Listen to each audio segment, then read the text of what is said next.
મગની દાળ ખાવાથી પેટ હલકું લાગે છે, ગેસ થવાની શક્યતા ઓછી રહે છે, એસિડિટીમાં રાહત મળે છે અને વજન સંતુલિત રાખવામાં પણ મદદ મળે છે.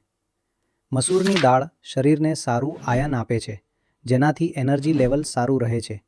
જો કે કેટલાક લોકોમાં આ હળવા ગેસનું કારણ બની શકે છે. ચણાની દાળમાં ઉચ્ચ ગુણવત્તાવાળું પ્રોટીન અને ભરપૂર ફાઇબર હોય છે, જે બ્લડ શુગર કંટ્રોલ રાખવામાં અને મસલ્સ સ્ટ્રેન્થ વધારવામાં મદદરૂપ છે. પરંતુ આ પચવામાં થોડી ભારે લાગે છે. તુવેરની દાળ રોજના ભોજન માટે સંતુલિત માનવામાં આવે છે. તે ઉર્જા આપે છે, સ્વાદ જાળવી રાખે છે અને પાચનમાં પણ મદદ કરે છે. તેથી ફેમિલી મીલ્સમાં તેનો વારંવાર ઉપયોગ થાય છે. અડદની દાળ શરીરમાં ગરમાવો વધારે છે, કેલ્શિયમ અને તાકાત આપે છે. પરંતુ જે લોકોને ગેસ, એસિડિટી કે પાઇલ્સની સમસ્યા હોય, તેમણે આનું સેવન મર્યાદિત રાખવું જોઈએ.